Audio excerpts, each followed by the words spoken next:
Olá, pessoal. Eu sou Adaildo Nunes, juiz de direito no estado de Pernambuco, e com muita satisfação estou aqui para responder algumas perguntas de telespectadores do Brasil inteiro. São perguntas diversificadas, mas evidentemente dentro do tempo suficiente eu vou fazer o possível para responder a todos. A primeira pergunta que surge é: olá, professor Adaildo, quais os objetivos da execução da pena e da medida de segurança? Uma pergunta por demais interessante. Tudo existe objetivos. A execução da pena, no primeiro lugar, é diferente da execução da medida de segurança. São duas finalidades absolutamente distintas. A execução o objetivo da execução da pena é justamente realizar o conteúdo, concretizar, na verdade, o conteúdo da sentença penal condenatória. Porque de nada adiantaria se houvesse a sentença sem que aquela sentença fosse efetivada. A Lei de Execução Penal, portanto, estabelece que a primeira finalidade dessa execução da pena é efetivar a sentença penal condenatória. Por outro lado, também de nada adiantaria só efetivar essa sentença penal condenatória se não houvesse uma perspectiva de que aquele criminoso pudesse voltar ao convívio social sem mais delinquir. Essa, portanto, é a segunda finalidade da execução da pena. Não basta só, portanto, ao Estado punir, não basta só ao Estado somente executar a pena, mas o que a Lei de Execução Penal, que é de 1984, considera mais importante é reintegrar socialmente essa pessoa que ingressou no mundo da criminalidade e que precisa se recuperar do mal social que cometeu. Com relação à medida de segurança, a perspectiva é outra, porque agora eu estou diante de um doente mental, de alguém que tinha problemas mentais, os mais diversificados, mas que ingressou no mundo da criminalidade. Por quê? Porque não sabia o que estava realizando, não sabia o que estava fazendo. E aí, há necessidade de executar essa medida de segurança, que é uma decisão judicial que impõe ao paciente um tratamento psiquiátrico, há necessidade de que essa pessoa se recupere do ponto de vista mental. É por isso que a Lei de Execução Penal estabelece que uma das finalidades da execução dessa medida de segurança é efetivar também a sentença que estabeleceu aquele tratamento. E, por outro lado, que é a finalidade mais complicada, mais difícil de realizar, é aquela de efetivamente tratar aquela pessoa do ponto de vista médico-psiquiátrico, para que ele volte ao convívio social sem mais ingressar no mundo da criminalidade. Evidentemente que, ao longo dos seus 200 e poucos artigos, a Lei de Execução Penal estabelece como fazer esse tratamento psiquiátrico, como efetivar o cumprimento de uma condenação, como reintegrar socialmente uma pessoa que ingressou no mundo da criminalidade. Portanto, eu diria que dois são os objetivos da execução da pena. A primeira, cumprir o conteúdo da sentença penal condenatória. Segundo, realizar a recuperação, a reintegração social de uma pessoa que cometeu um delito e que, como nós não temos pena de morte e nem prisão perpétua, vai a qualquer momento retornar ao convívio social. Relativamente à medida de segurança, ao contrário, agora se espera que o mesmo Estado que aplicou uma medida de segurança para um doente mental, que esse mesmo Estado, através dos seus hospitais de custódia e tratamento psiquiátrico, possam realmente tratar o doente mental para que ele volte ao convívio social e não mais volte a cometer novos delitos. Uma segunda pergunta, professor Adaildo Nunes. Quais são os pressupostos para o início da execução da pena e da medida de segurança? Ora, eu estou falando de um processo. Quando eu falo em pressupostos para o início de uma execução, evidentemente que eu estou tratando de um processo. Todo processo, como se sabe, tem início, meio e fim. Para iniciar um processo de execução penal, por exemplo, e aqui não interessa se essa pena é privativa de liberdade, é restritiva de direito ou de multa, ela depende, acima de tudo e principalmente, de um título judicial. Porque não é possível executar no âmbito do direito brasileiro sem que exista um título. E no campo da execução da pena e da execução da medida de segurança, esse título é uma sentença judicial. Portanto, se eu quero iniciar o cumprimento de uma pena, existir, em primeiro lugar e no primeiro plano, uma sentença penal condenatória. Uma sentença penal que tenha transitado e julgado. Uma sentença penal proferida por juiz competente, esgotado todos os recursos. Este é, portanto, o primeiro requisito para o início de um processo de execução da pena.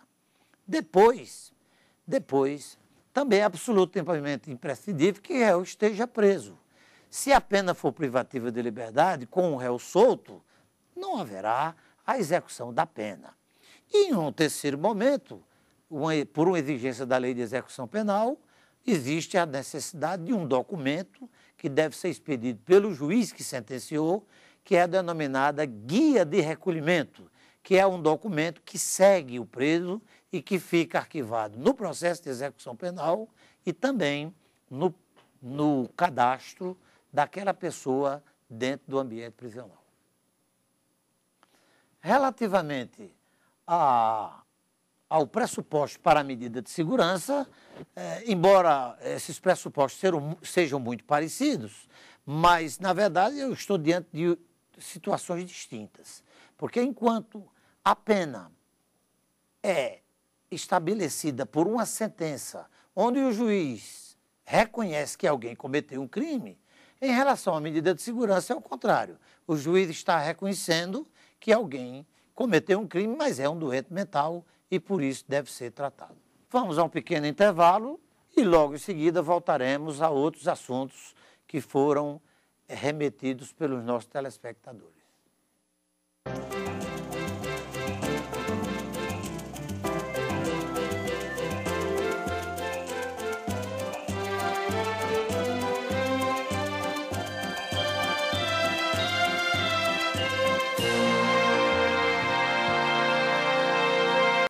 Retornando à nossa conversa, vem de um telespectador a seguinte indagação. O direito de execução penal é autônomo? A pergunta, por demais, interessante e que constantemente vem sendo objeto de indagações em manuais de direito penal, em manuais de processo penal, em sala de aula. Eu vejo, portanto, a pergunta como uma grande oportunidade para definitivamente a gente dar a nossa opinião sobre esse assunto. A execução penal é um ramo do direito público interno, das ciências criminais, certamente o mais novo. A execução da pena só surge, pelo menos no Brasil, a partir de 1984. Só é lecionado nas nossas faculdades de direito a partir de 1990. Foi constitucionalizada a matéria somente em 1988. Então, é bastante natural que ainda existam dúvidas sobre essa autonomia do direito de execução penal. Mas podem ter certeza que a cadeira está sendo lecionada em todas as faculdades de direito do país, dada a importância do tema.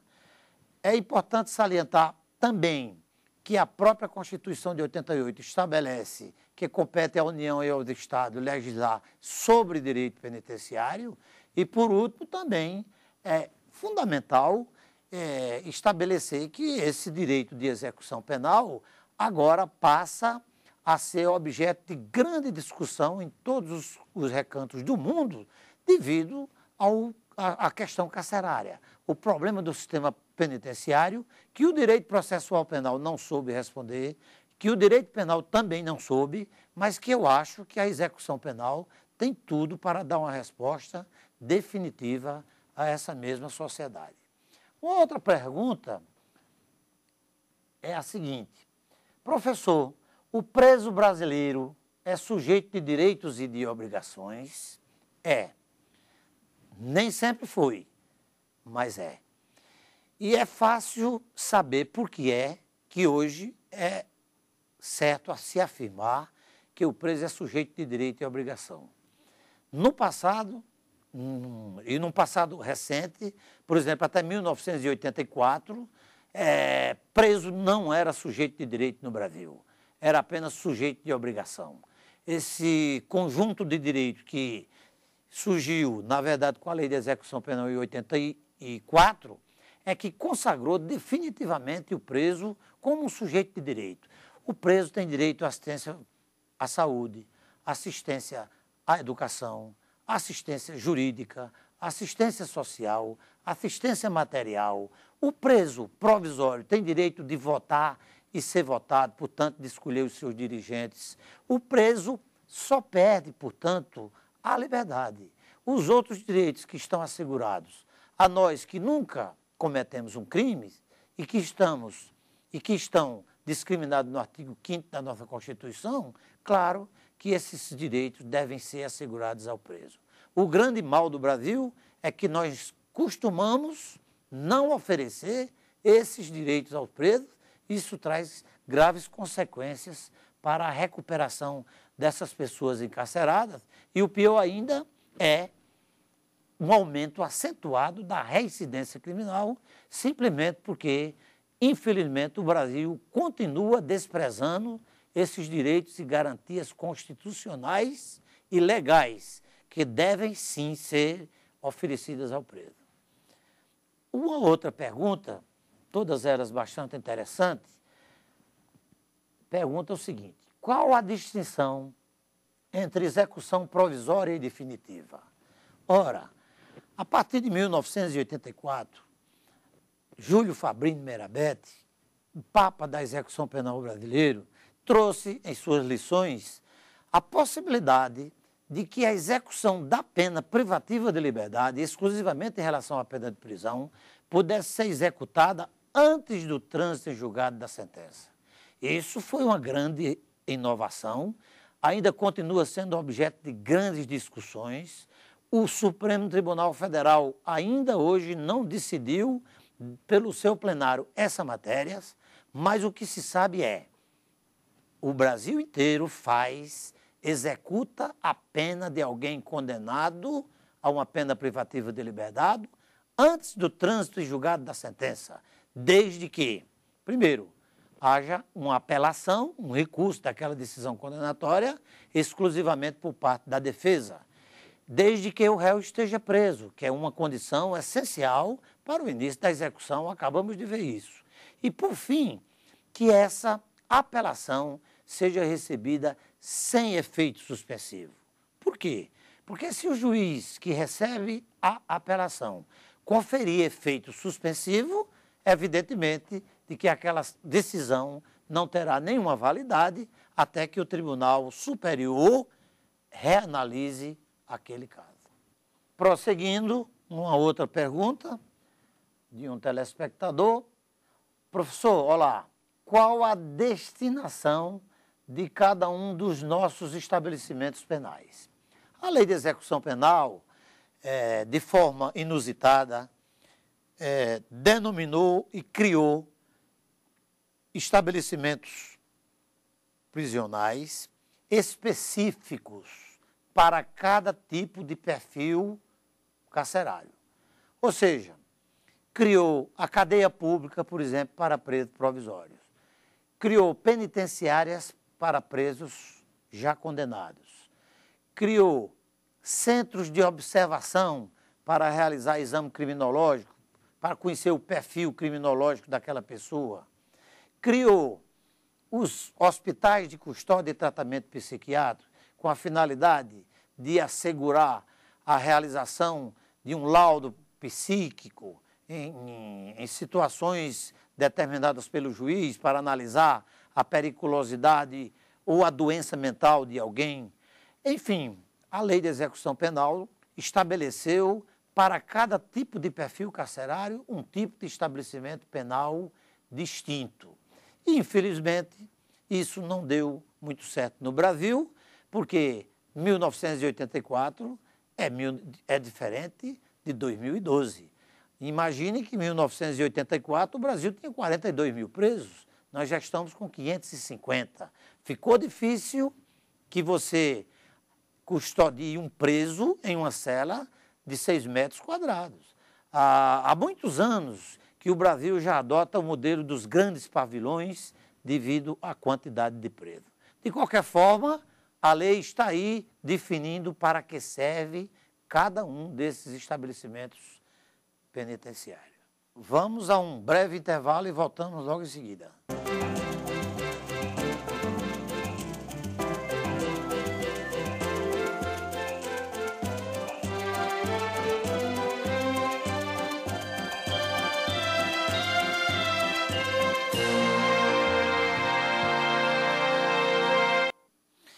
Uma outra indagação bastante interessante pergunta o seguinte: professor Adaildo, qual a função de cada um dos órgãos de atuação na execução penal?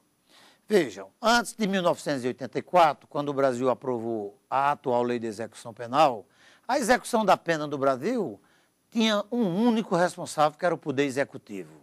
Ou seja, era o Poder Executivo quem administrava o presídio, quem construía o presídio e também o único responsável por a execução daquela pena. Significa dizer, e isso foi muito criticado, de que não havia fiscalização sobre esse cumprimento da pena. Foi por isso que a Lei de Execução Penal criou vários órgãos, atribuindo a cada um uma atividade, justamente para que, de forma harmônica e integrada, esses órgãos pudessem efetivar a sentença penal condenatória e reintegrar socialmente o condenado. Foi por isso que criou órgãos a nível federal, estadual e até da própria sociedade. O Conselho Nacional de Política Criminal e Penitenciária, que é o CNPCP, é um órgão federal, com sede em Brasília e vinculado ao Ministério da Justiça, e é um órgão colegiado que tem por finalidade oferecer ao país políticas criminais e penitenciárias. É verdade que esse conselho tem atuado muito mais na esfera penitenciária, porque os problemas penitenciários do Brasil são muito mais graves do que as questões de segurança pública, se bem que a questão de segurança pública também é outro dilema que nós estamos vivenciando.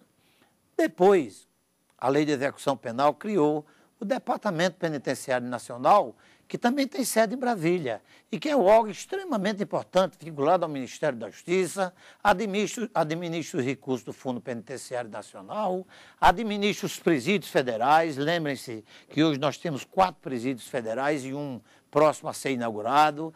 É um órgão, portanto, da maior importância e que executa as determinações da política de governo.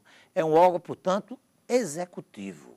Depois, a nível dos estados, os conselhos penitenciários. Esses conselhos penitenciários têm uma atuação importantíssima no devido processo legal, já que opinam nos pedidos de indulto, de comutação de pena e realizam a cerimônia de livramento condicional, que é uma solenidade obrigatória, onde o preso, que é beneficiado com o livramento, se compromete perante o Conselho de satisfazer aquelas exigências que estão na lei e que estão na decisão do juiz que concedeu aquele benefício. Depois, e aí eu vejo a grande inovação, foi a criação de órgãos da própria sociedade. Os conselhos penitenciários, que podem ser formados por pessoas da sociedade de uma maneira geral, advogado, médico, psicólogos, comissões, enfim, qualquer pessoa, mais de uma pessoa, pode constituir esses conselhos da comunidade e prestar relevantes serviços.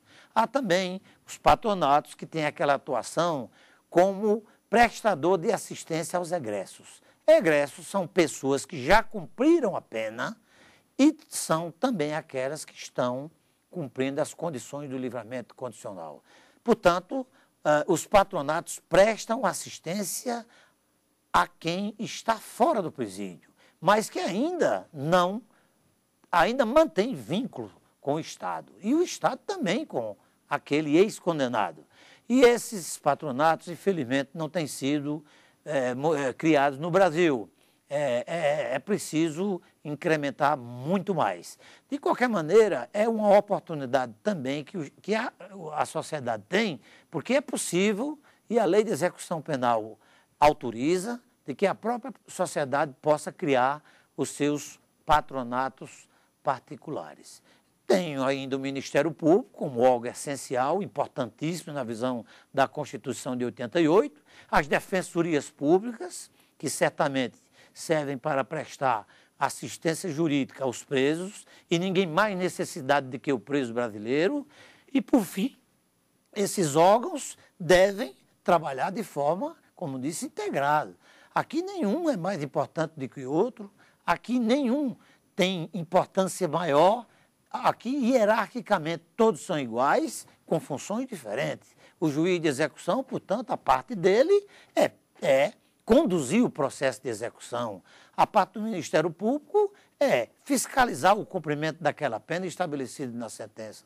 Portanto, cada um desses órgãos tem uma atribuição distinta e um dos males da execução da pena no Brasil trata-se efetivamente da ausência de integração entre esses órgãos. É preciso que cada um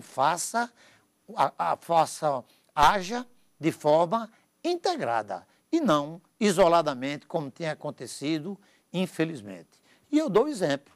O governo de determinado estado quer construir um presídio, não pergunta aos outros órgãos de execução onde é o lugar mais apropriado, que tipo de regime prisional deve ser implementado. E isso, evidentemente, ao final, traz problemas para a execução da pena. É por isso que uma das coisas mais exaltadas nessa Lei de Execução Penal de 88 foi, sem dúvida, a criação desse modelo misto que veio para aprimorar a execução da pena entre nós.